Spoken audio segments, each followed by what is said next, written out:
What's up, you guys? It's your girl, Queen Boss Lady, and I'm back to do another testimony for you guys. If you haven't already, feel free to go ahead and subscribe to the channel. Make sure you like, comment, and share. So,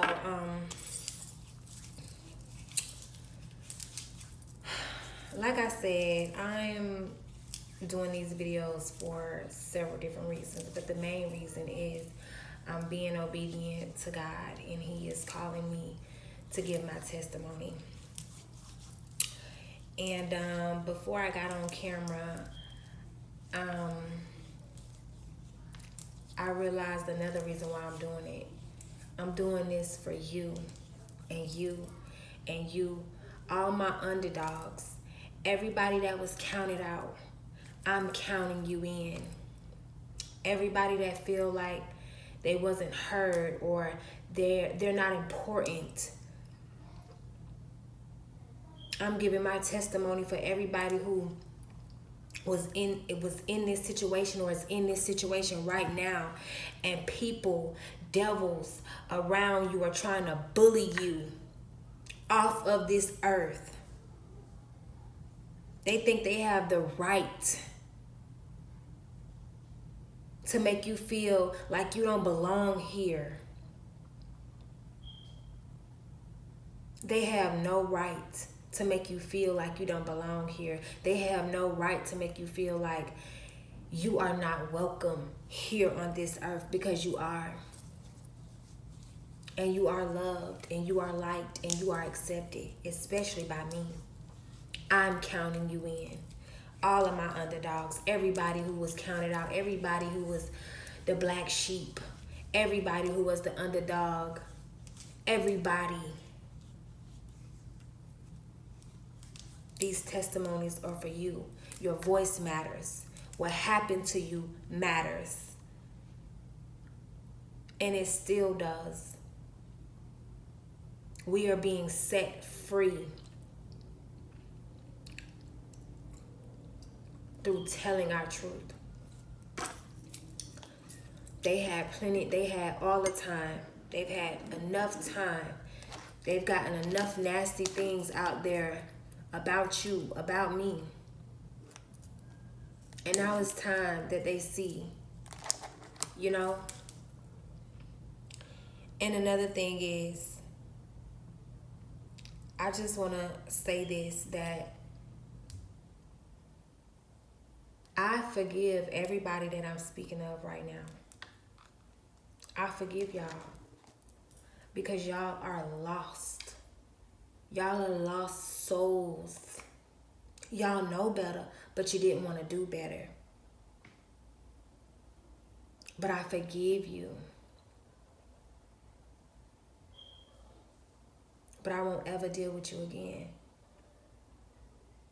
And now it's time that I help people just like me.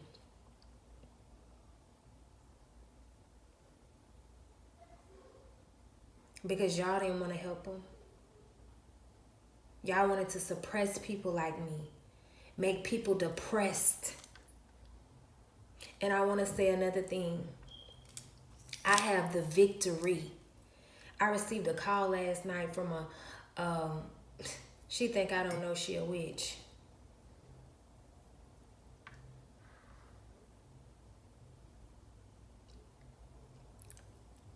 And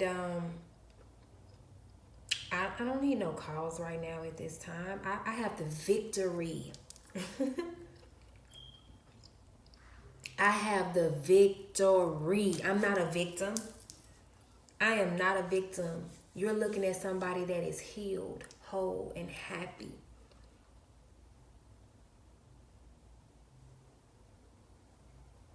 The things that I get sad about now is way beyond things that I used to get sad about. I get sad because I don't know what shirt I want to wear today. What hat I want to wear today. Things like that. That's having a victory. Nobody is carrying on this baggage.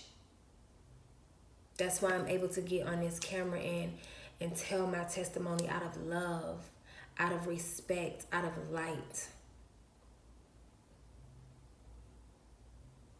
because I want to pull somebody else out of this dark place, because it was dark when I was there. I understood a lot that was going on, but it's like it was so much happening, I could not process it. I could not unpack it. And I'm going to tell y'all something. There is nothing wrong with counseling. Counseling is the step to healing. And then after you find out, like, okay, I'm tired of talking to a stranger, you know, that's not, you know, I love all races, but, you know, you just don't feel no connection. You don't feel no nothing. Once you get through that and you allow God to be your counselor, you allow God to be your healer, your vindicator, and starts healing you from within, baby, it's a beautiful win. So I'm gonna pick right up where I left off at, because that's where people be wanting to, you know, come back in your life as if nothing happened. No, we're gonna pick right back up where you had me messed up at. That's where we're gonna pick back up at. I'm going to explain to you what you've done and how you did it, and we're going to talk about it. We're going to discuss it. We're going to communicate. But we are living in a world where nope, sweep, sweep, sweep, sweep under the rug, sprinkle, sprinkle, sprinkle. It never happened, and then they pop back up in your life. Like they never wished bad on you. Like they never, you know, said mean or cruel or rude things. I'm in this position right now because I did I'm not perfect now. Oh, no. I never said I was perfect. I had and I have done a lot of apologizing to people that I got it wrong.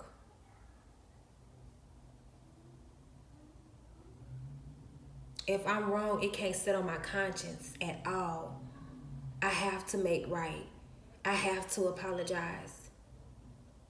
That's one of my traits that God put within me. It won't sit well. I won't sleep good at night knowing I wronged somebody and I did not make it right. God give me that opportunity to make it right, and I make it right. I do what he tell me to do. So picking back up where I left off at. I was in the shelter waiting to be relocated. They said they were going to relocate me, and they had opened up an investigation against my baby daddy, bad decision, and my mother, Miss Johnson. So I was taking my kids to school. How did he know I was at the shelter? Because he is a part of the affiliation. He's a part of the cult. He's gang stalking me.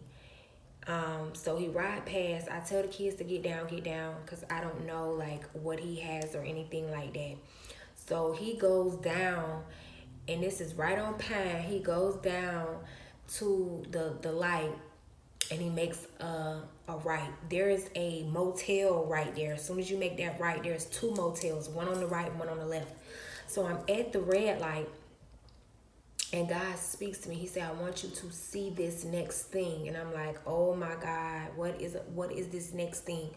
So soon as he says that, I see Miss Johnson pass by me. And it's like God made me invisible. It's like they did not see me, but I got to see their faces and their reactions up close and personal. These people were laughing at me. When my BD rolled by, he was laughing. He was laughing at the fact that I had been uprooted from my nice home that I worked hard for, that I worked hard to furnish and build, and all of my kids, that he was laughing at the fact this is what these people do. You'll be here, and they'll make sure your behind is here so that they can laugh and pick at you, because if you're already where you're supposed to be, how can they laugh and pick? No, they have to tear you down. So I'm sitting in the car, and Miss Johnson comes by me, y'all. When I tell y'all, she driving her car. I ain't never in my years of living seen her smile this hard. She got a big smile on her face, this big. Her smile is from ear to ear, and she driving her car like a demon. And I'm just looking like, and she didn't see me, but I saw her. I'm like, how could she not see me? But they like to play like they don't see you, like they like to play like they don't hear you. She saw me. She just didn't care, and she went down that same road that he went down and made a right. You know why? Because they went to that hotel. Yes, they were sleeping together. So moving right along, I stayed at the hotel for a few days until I got angry. I just couldn't take it. I got into it with one of the residents in there for eating my food. And yeah, they told me I had to go because, baby, I was about to, like, I was going through a lot. So it's like, you do not want all this. You know what I'm saying? So they was like, you're going to have to, leave, and we're still going to relocate you, but, we can't protect you or whatever. And that was me just allowing the enemy to, blow my top, but I was upset because days prior to me getting kicked out of the shelter, like a couple of days prior to me getting kicked out of the shelter, I just collapsed on the floor, and I couldn't move. My body does not do well with stress. I'm not a stressful person. I'm not an unhappy person. So when my body is met with stress or unhappiness, it does not respond well. So versus the average person is used to stress and used to dealing with being unhappy, used to being miserable, used to that frequency and having that in their body. I'm not used to that. So I just collapsed, and they had to call the ambulance, and I was transported to the hospital, where I found out that I was dehydrated, I was suffering from depression, and I was 3 months pregnant. I was shocked, but I wasn't really shocked, because if you go back and you look at my other video where God told me that I was pregnant when I was in the shower. But this how God covered me and my unborn child. Remember when I told y'all I went to the emergency room because my head kept dropping, and they did all their tests. They even took x-rays of me and everything, but it didn't show up then that I was pregnant. So I hid the pregnancy. I didn't really hide the pregnancy. It was no one to talk to. Miss Carrier at the time did reach out to me. I told her what happened to me, and she was just on the phone laughing and smirking, but she don't think that I know that. Like I say, she didn't offer me to bring me a 50-cent burger from McDonald's. She didn't offer me to come give me a ride so that I'm in, a different car, switch cars. I had no help from nobody, y'all. The only people that was helping me was the police department. So I went home. I was kind of scared. I was able to get someone from my child's father. Not the one I'm going through it with, or the other one I spoke to about. I have three baby daddies. So yeah, I was able to get his niece to come and stay with me, so I felt a little secure, a little safe. If something was to happen, at least I got a witness. But it didn't take them long to relocate me and my family. Now, mind you, God had been telling me, God had been telling me 6 months prior to this happening that I was going to move. And if you go back into my other video, you will see even where I was at the graveyard, and my angels told me that I would be leaving that town. So they contacted me. I didn't tell anybody. I told my frenemy at the last minute. I told her 2 days before I got ready to leave.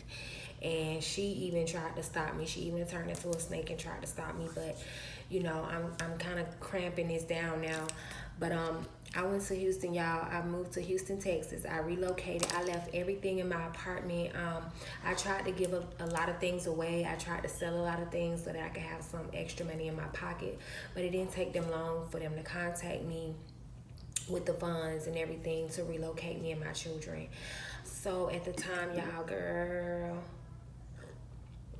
I think I had a 95 Chevy or a 95 Chevy Malibu. Yeah, I don't know. Don't. It was something like that. I know something Chevy. And y'all, when I tell y'all, I let my children pack as much as they can, but I left all of my clothes. I left all of my shoes. I didn't want to be reminded of the time I had this shirt on and this happened, or the time I wore these shoes. Y'all, I love sneakers. I love heels. I love tennis shoes. I had some nice tennis shoe collection. $200 pair of shoes. You know, $100 pair of dollar shoes. Nice heels. I left all of that because God told me if I did not leave, they would not stop seeking after my life. They would not stop until they got me. And one of the things that he told me when he did what he did to me is that, oh, I ain't got to worry about nothing. Everybody think you crazy anyway, so ain't nobody gonna believe you. And that just, you know, it rung a bell. Everybody that had came into my life was sent in my life by my parents. Because it's like they knew things about me and I didn't know any, but except what God was telling me, because God was filling me in by these people. He was like, they were sent. You know, out here, hear my angels say they were sent. They were sent. And then they'll go to telling me, you know, how I'm mentally retarded. So how do you get this information? Like, I have never seen you before. I have never met you before a day in my life. It's because they was paid to come into my life. And these people, when they came, these men, when they came into my life, it's like they would do the same thing that my dad do. Try to convince me that I'm mentally retarded. Okay, sir, so why are you with a mentally retarded person? Why? I just want to know. Why? I just want to know, like, if you're perfectly fine, why are you trying to date somebody that's mentally retarded? I moved to Houston, y'all. I'm doing absolutely amazing. As soon as I moved to Houston, y'all, I didn't tell nobody I was leaving. I left. I drove all the way to Houston. When I got there, y'all, I didn't know where I was going. I did not have a place for me and my kids to stay. This is how much I trusted God and I trusted his plan.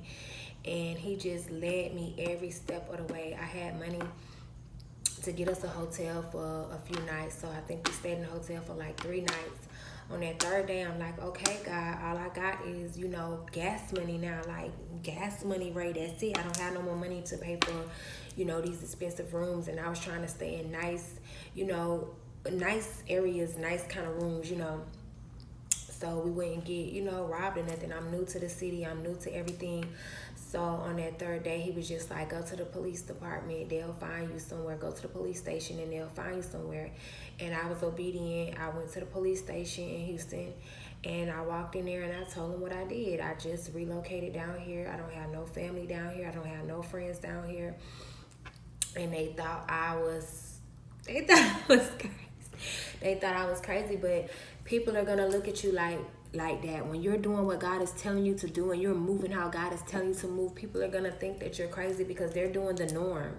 And they're doing the norm because unnormal things aren't happening to them. Nobody is seeking after their life. Nobody is trying to take them out. Nobody is trying to, you know, slander them. Nobody is trying to send them a handler. Nobody is gang stalking them. So they're doing the norm because they're used to the norm. You have to do the abnormal because abnormal things are happening to you, you know. So true enough, they, you know, one of the officers gave me $50 and he was like, you know, if y'all can't find nowhere, this will get you through a night or whatever. And I was like, thank you. But sure enough, as God said, they found me and my children a shelter.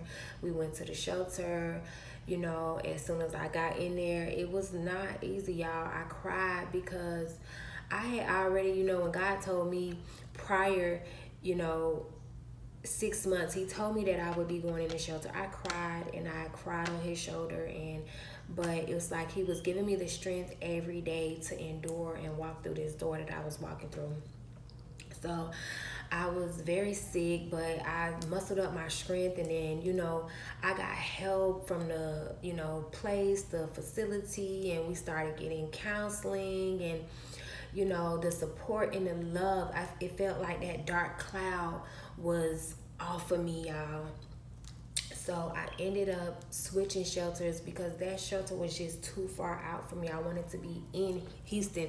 I wanted to be in the heart. I wanted to be in the city. You know, I wanted to be a city girl from a little small town. I want to take the city on. So that's what I did. I got switched into, well, I had to do it. And I had to do a lot of work. I got into the shelter or whatever.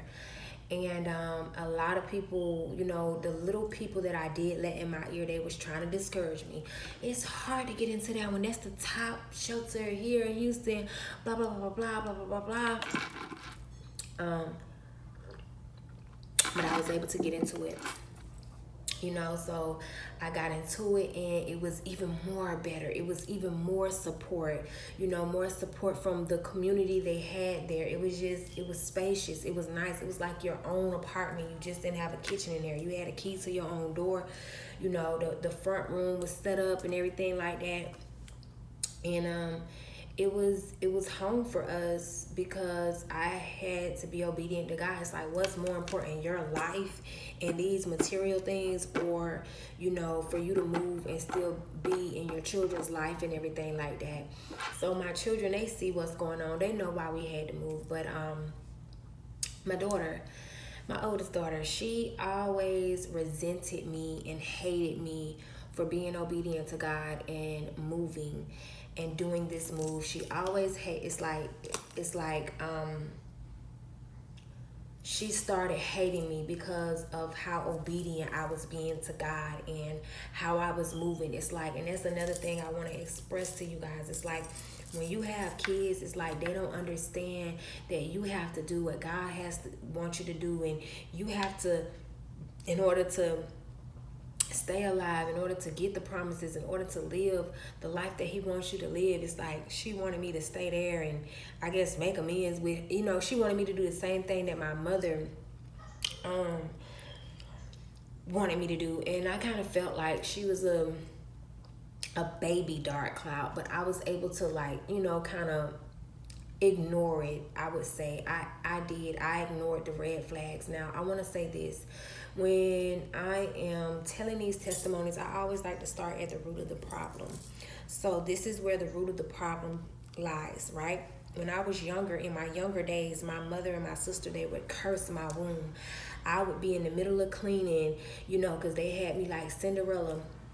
I had to clean up after my siblings. I had to clean up, keep the house clean. It don't matter if he made a mess, if my brother made a mess, I had to clean it up. It don't matter.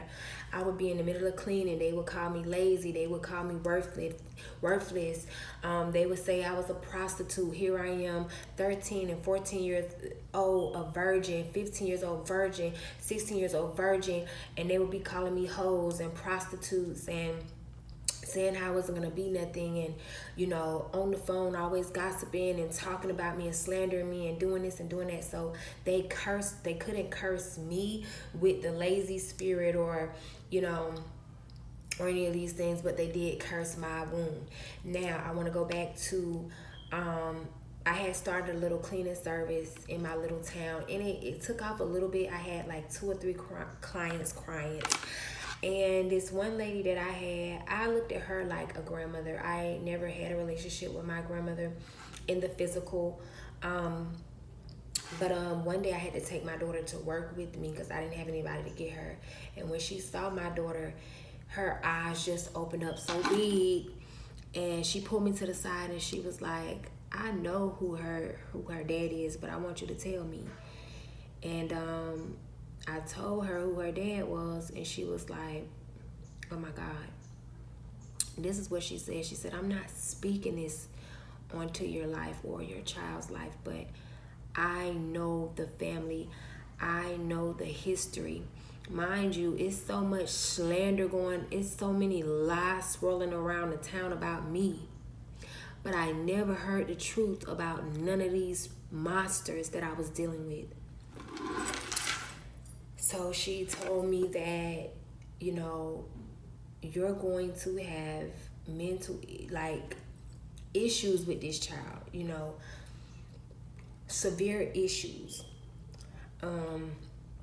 she said that her dad comes from incest. They were all incest. The dad would beat the mom. The dad would sexually assault the mom in front of the kids. The dad would make the kids sexually assault the mom. The dad would make the boys sexually assault the girls, or you know, and then it just became a habit. Whenever they wanted to assault their sister, they did. So the family was incest and perverted, and you know, just, you know, some of them went to drugs, some of them went to prison. So I was just like, oh my God. And she told me, she said, I will watch baby girl right now. I want you to go to the mental health department, and I want you to make an appointment to get her evaluated. And I did. I left in a hurry. I pulled up at the place, y'all. And when I got out, a mother's love is just, because I was the mom to my children that I never had. When I tell you I'm at the school, when I tell you I'm hands-on, when I'm telling you I'm doing their hair, when I'm telling you I'm taking them to the mall shopping, when I tell you I'm making sure they fed, I'm making sure they're in a safe environment, I'm making sure nobody touches my kids. This is how serious it was. Nobody can come to my house. Nope. Females, yeah, like I used to let my niece, but like as far as them going and come, no, because you're not gonna tell me anybody touched you. Like, no, we're not gonna get 5 years, 10 years down the road and you telling me, oh, Uncle Earl touched me. You was never around no uncle. You was never around, you know, maybe once or twice, at the most, maybe once. But as far as that, and it's just like, I couldn't do it, y'all. I walked up 2 steps and I stopped, because I said, I can heal my daughter. I can heal my baby. I can heal her through love and through counseling and, you know, just really being a good mom. I know I can do it. And I turned around, y'all, and I did not do it. And that was the biggest mistake that I made in being a parent, was, you know, not getting my child the help that she needed at the time. And I'm going to sit here and I'm going to take full responsibility of the mistakes that I made being a parent, of the mistakes that I made being a person. I made a terrible mistake choosing the people to mate with. I made a terrible mistake, but I learned from my mistake, and I grew from my mistake, and I laid down and I made these children. So I decided to stand up like a woman and take care of these children. And everything that her dad did to me before he tried to take me out, I never denied her dad. I put my feelings to the side. I put everything that, even though he had left us and abandoned us and didn't want to take care of us, he slandered my name all around town saying that the child wasn't his. I never told my daughter any of those things. I put all of that to the side, and I allowed that door to still be open so that she could have a relationship with her father. But I did. I ran back to my car, and I cried, and I cried out to God, and I said, God, we got this. We can do this. We can heal my daughter. I didn't want to do the same thing that my mother had done. Putting my brother on medication, watching him be a zombie, watching him not be responding and not interacting. I didn't want to do that. And so I did. I started having problems with her. She would, you know, steal from my mom and steal from me. She would, you know, try to tell white lies and get caught. She would try to, you know, her thing was she would always tell my business to like either my boyfriend that I'm dating at that time, or she would get around my friends and, you know, tell information that I didn't even want them to know, because it wasn't, you know, certain things you don't tell everybody, whether they're your friends or not. Certain things you don't tell your man everything, whether that's your man or not.